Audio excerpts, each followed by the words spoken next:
Hello, నేను మీ CS రావు. రాష్ట్రంలో, కేంద్రంలో డబుల్ ఇంజిన్ సర్కార్ ఉంది. అభివృద్ధి చాలా వేగవంతంగా వెళ్తుందని చెప్పి భావిస్తూ ఉన్నారు. కానీ ప్రతిపక్షం మాత్రం అందుకు భిన్నంగా వ్యవహరిస్తుంది. రాష్ట్రపతి పాలన కావాలంటూ. దీని మీద చర్చించడానికి ప్రస్తుతం BJP senior leader CL Venkatrao గారు డాక్టర్ ఉన్నారు. ప్రస్తుతం ఆయనతోటి మాట్లాడదాం. సార్ నమస్తే. నమస్తే. సార్, ఆంధ్రప్రదేశ్కి మహర్దశ అని చెప్పి అంటున్నారు. నిజంగా అలాంటి పరిస్థితులు కనిపిస్తున్నాయా? నిజంగా మహర్దశే. గతంలో మరి అప్పుడు ఉమ్మడి ఆంధ్రప్రదేశ్లో వాజ్పేయి గారి సర్కారు ఉన్నప్పుడు ఆంధ్రప్రదేశ్ రాష్ట్రం ఎలా అభివృద్ధి చెందిందో అంతకంటే రెట్టింపు వేగంతో ఇప్పుడు అభివృద్ధి చెందుతుంది. ఎందుకంటే అప్పట్లో బీజేపీతో కలవబట్టే మన రాష్ట్రానికి అనేకమైన అభివృద్ధి కార్యక్రమాలు చేయగలిగాం. తర్వాత ఆనాడు వాజ్పేయి గారు మరి చంద్రబాబు నాయుడు గారిని ఒక ఆప్యాయతతో, ప్రేమతో, అనురాగంతో ఆయన ఆదరించి ఆంధ్రప్రదేశ్‌కి ఏది అడిగినా కూడా ఇచ్చారు. అంతకంటే రెట్టింపు ఈ రోజున మోడీ గారు కొన్ని అడగకుండానే ఇస్తున్నారు, అడిగినవన్నీ ఇస్తున్నారు. ఇంకోటేంటంటే కేంద్రంలో చంద్రబాబు నాయుడు ఈరోజు ఎన్‌డీఏ కూటమిలో కీలకమైన వ్యక్తి. తర్వాత ఒక రకంగా ఆంధ్రప్రదేశ్ అదృష్టం ఏంటంటే బీజేపీకి అక్కడ జాతీయ స్థాయిలో 400 సీట్లు వచ్చున్నట్టయితే మనకింత ప్రాధాన్యత లభించేది కాదు. ఈ రోజున ఆంధ్రప్రదేశ్‌లో మనం పంపించిన 21 మంది ఎన్‌డీఏ కూటమి తరపున వాళ్ళు క్రియాశీలకమైన పాత్ర, సంఖ్యాబలం అనేది చాలా కీలకం. దాంతో ఇదొక రకంగా మహర్దశ. గత 5 సంవత్సరాల పాలన, దుష్ట పాలనలో ఏ విధంగా రాష్ట్రం వెనకంజ వేసిందో, ఇప్పుడు డబుల్ ఇంజిన్ సర్కార్‌లో వేగవంతంగా ముందుకు ఉరకలేస్తూ ముందుకు పరిగెత్తుతుంది. అసలు కానీ ఏ రాజధానికైనా సార్, కనీసం 15,000 కోట్ల రూపాయలు బడ్జెట్‌లో కేటాయించారు. దాని మీద గ్రాంటా, రుణమా అనే చర్చ జరుగుతున్నప్పుడు, జీవీఎల్ గారు లాంటి వాళ్ళు ముందుకొచ్చి అది రుణమేను అని చెప్పే ప్రయత్నం చేయటం ఇదంతా డిస్టర్బెన్స్ అని అంటున్నారు. అంటే కొంతమంది వాస్తవాలు మాట్లాడుకుందాం. నేను బీజేపీలో ఉన్నా, నేనేమి వెనుకంజ వేయను. బీజేపీలో కూడా కొంతమంది జగన్మోహన్ రెడ్డి తరపున పనిచేసే కోవర్ట్లు ఉన్నారు. దాన్ని గుర్తించింది జాతీయ స్థాయిలో పార్టీ. ప్రధానమంత్రి మోదీ, అమిత్ షా, జేపీ నడ్డా వాళ్ళు గుర్తించారు. ఎవరైతే గత 5 సంవత్సరాల్లో జగన్మోహన్ రెడ్డికి అనుకూల వాతావరణం అనుకూలంగా వ్యవహరించారో వాళ్ళెవరు ఈరోజు అసలు వాళ్ళ పేర్లు ఊసు లేకుండా పోయినాయి. వాళ్ళ పనే అంతే. వాళ్ళు బీజేపీలో ఉన్న వైఎస్ఆర్‌సీపీ నాయకులుగా పరిగణించాలి వాళ్ళు. వాళ్ళు చెప్పేదానికి విలువ లేదు. నిర్మలా సీతారామన్ ఏం చెప్పారు? "నీకెందుకయ్యా మేము 15,000 కోట్లు సంవత్సర కాలంలో ఇస్తాం. అదప్ప, గ్రాంటా, మ్యాచింగ్ ఉంటుందా లేదా అది మీకు అనవసరం. ఆంధ్రప్రదేశ్ రాష్ట్ర ఆర్థిక పరిస్థితి జగన్మోహన్ రెడ్డి వల్ల అధోగతి పాలైంది మాకు తెలుసు. అందువల్ల మేము ఒక ప్రత్యేకమైన కేసుగా మేమసలు వాళ్ళు ఏమీ పెట్టకపోయినా మేమే బయట నుంచి ప్రపంచ బ్యాంకా, ఏషియన్ డెవలప్‌మెంట్ బ్యాంకా, మా తిప్పలు మేము పడతాం. 15,000 కోట్లు ఇస్తాం. అవసరాన్ని బట్టి ఒక్క పైసా కూడా ఆంధ్రప్రదేశ్ రాష్ట్రం పెట్టకుండా మేము చేస్తాం. మీకెందుకు ఆ బాధ? కందకు లేని దురద కత్తిపీటకేలా అన్నట్టు వీళ్ళెందుకు చెప్పండి? ఆమె చాలా స్పష్టంగా చెప్పారు. నిర్మలా సీతారామన్ కేంద్ర మంత్రి, బీజేపీ పార్టీకి చెందిన ఆమె చెప్పిన తర్వాత వీళ్ళ వ్యాఖ్యానాలు ఎందుకు చెప్పండి? ఇంకోటి సార్, ఇప్పుడు ఇటు విభజన చట్టంలో రాజధాని కట్టిస్తాము అని చెప్పి కేంద్రం నుంచి హామీ ఉంది గదా! ఇప్పుడు ఆళ్ళు ఎంత డబ్బులిచ్చినా గాని అది గ్రాంట్ కిందనే చూడాలి గదా! అంటే ఒక విషయం బీజేపీ ఇప్పటికే గతంలో ఒక 3 రాష్ట్రాలు ఏర్పరిచారు. బాగా బలంగా ఉన్న బీజేపీ రాష్ట్రాలు. హ్మ్. అక్కడ ఛత్తీస్‌గఢ్, జార్ఖండ్, ఉత్తరాఖండ్ ఏర్పడింది. మీరిప్పటి వరకు కూడా రాష్ట్రాలు ఏర్పడినప్పటి నుంచి నేటి వరకు కూడా మీరు ఏం గ్రాంట్లు ఇచ్చారో చూడండి. ఎవ్వరికీ ఇవ్వని విధంగా ఇంతవరకు చరిత్ర స్వాతంత్రం వచ్చిన తర్వాత ఇన్ని రాష్ట్రాలు ఏర్పడినాయి. మనం మద్రాసు నుంచి విడిపోయాం. మనకేమన్నా ఇచ్చారా ఈ కాంగ్రెస్ పార్టీ వాళ్ళు? మద్రాసు నుంచి విడిపోయి కర్నూలులో గుడిసెల్లో ఉన్నాం అక్కడ. ఇప్పటికీ కర్నూలులో దాని ఆనవాళ్లున్నాయి. ఏమన్నా ఇచ్చారా? ఇవ్వలేదు. మళ్ళీ ఇదిగో, ఇదిగో అని చెప్పి మళ్ళీ కాంగ్రెస్ వాళ్ళనే ఆ తెలంగాణను తెచ్చి హైదరాబాద్ రాష్ట్రాన్ని తెచ్చి మళ్ళీ ఆంధ్రాకి తగిలిచ్చారు. తగిలిచ్చినప్పుడు ఏమైనా ఇచ్చారా? ఇదిగో మీరు హైదరాబాద్ రాష్ట్రమును ఆంధ్ర రాష్ట్రం కలిశారు, కట్టుకోండి రాజధాని. అక్కడ నిజాం సాహిబ్ గారు కట్టిన భవనాల్లోనే అతి గతి లేక ఆ కాంగ్రెస్ పాలన ఉన్నారు. ఇవాళ కూడా తెలంగాణలో దిక్కేంటి? ఆ నిజాం నవాబ్ గారు కట్టించిన మీర్ ఉస్మాన్ అలీ ఖాన్ కట్టిన భవనాలు తప్పనిచ్చి ఈ కాంగ్రెస్ ప్రభుత్వాలు ఎప్పుడైనా మనకి ఏమైనా చేశారా? ఏమి ఇవ్వకుండా వాళ్ళకి విమర్శించే హక్కు లేదు. ఇవాళ ఏ రాష్ట్రానికి ఇవ్వని విధంగా ఒక ప్రత్యేకమైన అభిమానం, ఆంధ్రులంటే అభిమానం. ఆయన మోదీ గారు ఆయనలో ఒక పరివర్తన. నేను ఆ రోజు మాట చెప్పాను.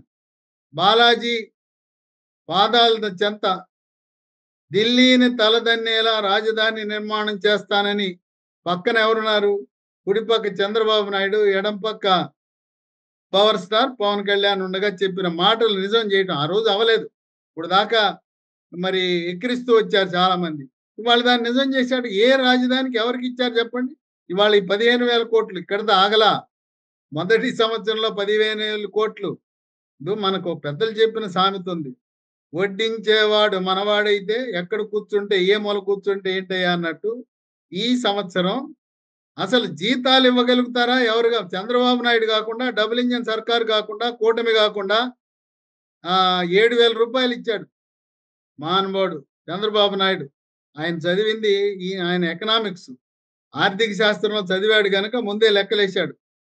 లేనిపోయిన కాకి లెక్కలేలా. నేను జూలై మొదటి నెలలో మొదటి రోజు 7,000 ఇవ్వటానికి ఎక్కడి నుంచి వస్తాయి? మరి అన్ని ఆలోచన చేశాడు. అంతేగాని ఆయనేమి ఆలోచన లేకుండా చేయలా. ప్రణాళికాబద్ధంగా ఇప్పుడు మనకి 1,00,000 కోట్లు వచ్చినాయి. ఆ మచిలీపట్నానికి ఆ బీపీసీఎల్ వచ్చిందనుకోండి, భారత్ పెట్రోలియం కార్పొరేషన్ లిమిటెడ్ వస్తే ఇక మనం పట్టుకునే వాళ్ళు లేరు. బందర్లో పోర్టు, బందర్లో బీపీసీఎల్ 70,000 కోట్ల పెట్టుబడి. అక్కడ మూలపేట అన్నారు, భావనపట్నం, మూలపేట ఆ పోర్టు, మరి భోగాపురం ఎయిర్పోర్టు, ఈ మౌలిక సదుపాయాలు. ఇక వాళ్ళ అమరావతి మార్గదర్శి చూడండి. ఇన్నర్ రింగ్ రోడ్డు ముందు వద్దనుకున్నారు. ఇప్పుడు మళ్ళీ ఇన్నర్ రింగ్ రోడ్డు ఆలోచన చేస్తున్నారు. ఇప్పుడు వెస్ట్ బైపాస్, ఈస్ట్ బైపాస్ తర్వాత ఇన్నర్ రింగ్ రోడ్డు, మళ్ళీ అవుటర్ రింగ్ రోడ్డు. ఈ రైతులంతా పండగే. లక్షల్లో ఉండే భూములు కోట్లకు వెళ్ళిపోయినాయి. ఇవాళ తెలంగాణ నుంచి ఆంధ్రప్రదేశ్కి వచ్చేవాళ్ళు రైళ్లలో, బస్సుల్లో, విమానాల్లో 50% ప్రయాణికుల సంఖ్య పెరిగింది. ఎందుకు పెరిగింది? ఆంధ్రప్రదేశ్లో అభివృద్ధి, నమ్మకం, విశ్వాసత, విశ్వసనీయత. చంద్రబాబు నాయుడు బతికున్నంత కాలము ఆయనే ముఖ్యమంత్రి. ఈ కూటమి ఇలాగే కొనసాగుతుంది. రాజకీయాలు అనవసరం. దేశంలో ఏం జరిగినా ఆంధ్రప్రదేశ్ రాష్ట్రంలో మాత్రం జనసేన, బీజేపీ, తెలుగుదేశం కలిసి ప్రయాణం చేస్తారు. చంద్రబాబు నాయుడికి ఏం కోరికలు లేవు. నేనేదో ప్రధానమంత్రి కావాలంటే ఆయన 96లో అయ్యేవాడు. వద్దనుకున్నాడు. నా లక్ష్యం, నేను పుట్టింది వెనుకబడిన రాయలసీమ ప్రాంతం, పరిపాలించింది ఆంధ్రప్రదేశ్. ఈ ఆంధ్రప్రదేశ్కి న్యాయం చేసి చరిత్రలో మిగిలిపోదాం అనుకున్నాడు కనుక ఆయనకి ఏమి కోరికలు లేవు. రాష్ట్రపతి అవ్వాలని ప్రధానమంత్రి కోరికలే లేవు. ఆంధ్రప్రదేశ్కి పర్మనెంట్ చీఫ్ మినిస్టర్గా తుది శ్వాస విడిచే వరకు చంద్రబాబు నాయుడే ఉంటాడు. ఈ ప్రతిపక్షాలు ఎన్ని విమర్శలు చేసినా ఉనికిని కాపాడుకోవడానికి చేస్తున్నారు తప్పనిచ్చి పసలేని విమర్శలు. కానీ ఒకటి చెప్తున్నారు సార్, జగన్మోహన్ రెడ్డి ఒకటి చెప్తున్నారు, కన్ను మూసి కన్ను తెరిసే లోపల 2029 వచ్చేస్తుంది, మళ్ళీ మందే అధికారం అని చెప్పి చెప్తున్నారు ఆయన. కన్ను మూసి కన్ను తెరిచినా జనసేన, బీజేపీ, తెలుగుదేశం పార్టీలు 3 కలిసి ఉంటే ఏ పార్టీ రాదు. మొన్న కూడా 2019లో చంద్రబాబు నాయుడు కొంచెం చిన్న పొరపాటు. ఆ రోజు కూడా మన పవర్ స్టార్ పవన్ కళ్యాణ్ని అలాగే బీజేపీ కలిసి ప్రయాణం చేసి ఉంటే ఈ జగన్మోహన్ రెడ్డి అనేవాడు జీవితంలో ముఖ్యమంత్రి అనే పదవి మీద కూర్చునేవాడు కాదు. మనకు విశ్వాసం ఉండాలి కానీ మితిమీరిన విశ్వాసం ఎప్పుడు పనికిరాదు. కనుక గతంలో జరిగిన తప్పులు మళ్ళీ పునరావృతం కాకుండా 29లో కూడా 3 పార్టీలు పోటీ చేస్తాయి. ఇవాళ ఏర్పడిన ప్రభుత్వం 5 ఏళ్ల ప్రభుత్వం కాదు, 10 ఏళ్ల ప్రభుత్వం. 10 ఏళ్ల ప్రభుత్వం కాదు, 25 ఏళ్ల ప్రభుత్వం. స్వాతంత్రం వచ్చి 1947, 2047 వరకు కూడా ఇదే కూటమి కొనసాగుతుంది.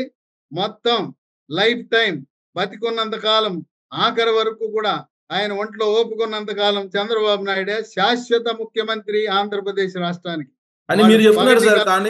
కానీ వెంకట్రావు గారు, చంద్రబాబు నాయుడు గారు ఏమంటున్నారంటే, ఇచ్చినటువంటి హామీలను చూస్తుంటే భయమేస్తుంది అని చెప్పి అంటున్నారు. మరి ఆ హామీలు నెరవేర్చగలరా? తప్పకుండా. హైదరాబాద్‌ని ప్రపంచ పటంలో పుట్టిన మేధావి. ఆయన ఏ రాష్ట్ర ముఖ్యమంత్రి తెచ్చాడండి? బ్రిటన్ ముఖ్యమంత్రిని ఆనాడు కొత్తగా తొలినాళ్లలోనే టోనీ బ్లెయిర్‌ని తెచ్చాడు. బిల్ క్లింటన్‌ని తెచ్చాడు. బిల్ గేట్స్‌ని తెచ్చాడు. చెప్పండి చరిత్రలో ఏ ముఖ్యమంత్రి ఆయన ముఖ్యమంత్రి అయ్యి 2 ఏళ్ళు కాకముందే వాళ్ళందరిని తెచ్చి హైదరాబాద్ నగరం చూపించి, ఆయన 5 నిమిషాలు ఇంటర్వ్యూ అని 50 నిమిషాలు మాట్లాడొచ్చాడు.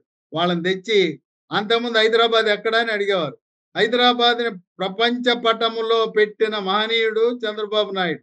ఇంకో విషయం చెప్తా. ఇవాళ హైదరాబాద్ లేపోతే తెలంగాణలోని 33 జిల్లాలు ఎండిపోయాయి. హైదరాబాద్ నగరానికి ప్రతిష్ట, పేరు, మరి సంపద. హైదరాబాద్ సంపాదనతో 33 జిల్లాలను పోషిస్తా ఉంది హైదరాబాద్ నగరం. రాబోయే కాలంలో అమరావతి అలాగే మనకు ముఖ్యంగా 8 జిల్లాలున్నాయి.